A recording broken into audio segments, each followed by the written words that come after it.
Hello everyone, তো দেখো এই যে অনেকদিন পরে ভিডিও ছাড়ছি। এটা হচ্ছে সুমনের অ্যাকাউন্ট। তো তোমরা যারা দেখতে পাচ্ছ ভিডিওটা এই তো অবশ্যই ফেসবুক পেজটিকেও তোমরা ফলো করে দেবে।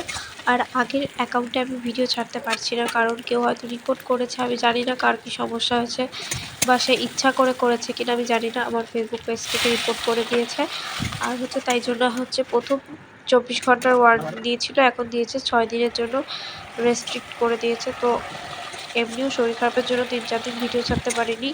তো ভাবলাম যে এই অ্যাকাউন্টটা তো রয়েছে, টুকটাক করেও এই অ্যাকাউন্টের ভিডিও ছাড়া হয়। তো ভাবলাম যে আজকে এই অ্যাকাউন্টটা একটা ভিডিও ছেড়েই দেখি কেমন কি ভিউ আসে। তো তোমরা অবশ্যই কিন্তু এই পেজটিকেও ফলো করে দেবে।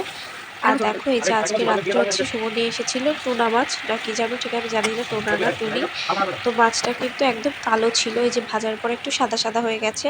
তো আমি প্রথমে মাংসর মতনই একদম মশলা কষিয়ে নিয়েছি, আমি কিন্তু আলু দিইনি, আলু দিলে ভালোও লাগবে না। তো মশলাটা কষিয়ে আমি জল দিয়ে একটু কষিয়ে নিয়েছিলাম, তারপরেই দেখো জল দিয়ে একটু নাড়াচাড়া দিয়ে মাছটা দিয়ে ঢেকে দিয়েছিলাম আমি 5-6 মিনিটের জন্য। তারপরে গরম মশলা দিয়ে নাড়াচাড়া দিয়ে নামিয়ে নিয়েছি। দেখো মাছটা কিন্তু আমি এই মাছ অতটা এত খেতে ভালোবাসি না, একদম হচ্ছে গিয়ে কী মাছ বলে ওটাকে, লাইলন টিকা। আমি মাছের নামটাও ঠিক জানি না, লাইলন টিকা বলে সাধারণত ওই মাছ।